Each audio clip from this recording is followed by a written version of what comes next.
रायगड, महाराष्ट्रासह देश विदेशातील ताज्या बातम्या पाहण्यासाठी मॅक्स इंडिया लाईव्ह चॅनलला सबस्क्राईब करा आणि बेल आयकॉन दाबायला विसरू नका.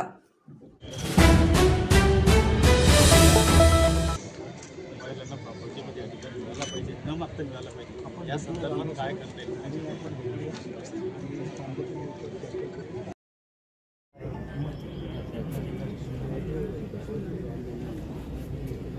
आपले जे शेतमाल तारण योजना एपीएमसी राबवत आहे आपल्या राबवतो. कोणती एपीएमसी खूप जबरदस्त थांबू एपीएमसी.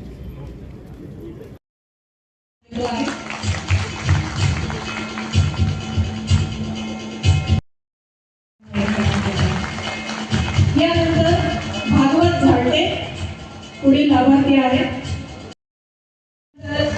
मी माननीय पोलीस अधीक्षक विष्णू पानसरे सर यांना विनंती करते त्यांनी पुढील लाभार्थीचं प्रदान करावं.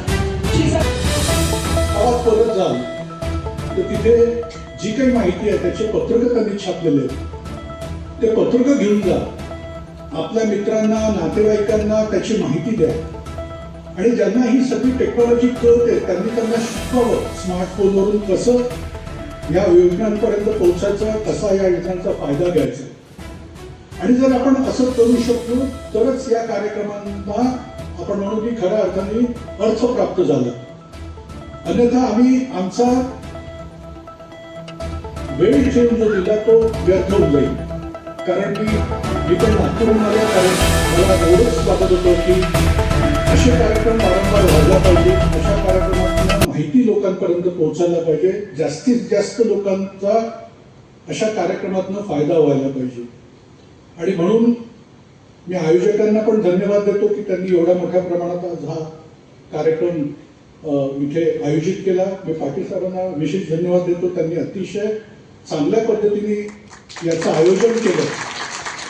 आणि किरण पाटील साहेबांना परत एकदा धन्यवाद देतो की त्यांनी सहजपणाने एक चांगलं ॲप त्यांनी इथे आज आपल्यासाठी ओपन केलं. आपण याचा फायदा घ्यावा. आणि तो जो मी शेवटचा माणूस म्हटलं तो नेहमी नजरेत ठेवून आणि या समाजाचे उपकार नेहमी लक्षात ठेवून प्रत्येकाने या समाजासाठी काय करावं आणि समाजाला काही द्यावं हाच प्रयत्न नेहमी करत राहावा. तर तुमच्या जगण्याला आपोआपच अर्थ मिळेल. ती आयुष्यभर शोधण्याची गरज नाही की माझा जन्म का झाला, माझ्या आयुष्याचा काय अर्थ आहे हे शोधण्याची गरज नाही. आपोआप त्याला अर्थ मिळेल असं मला वाटतं. तुम्ही मला इथे इतक्या शांततेने ऐकून घेतलं, तुमचे धन्यवाद. जय हिंद, जय महाराष्ट्र.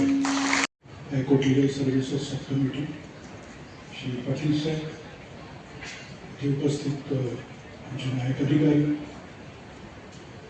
आणि मोठ्या प्रमाणात उपस्थित नागरिक बंधू आणि भगिनींनो,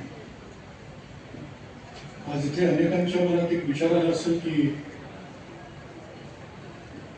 जे न्यायाधीश किंवा न्यायमूर्ती फक्त कोर्टातच पाहायला मिळतात ते आज लोकांमध्ये कसे काय आले.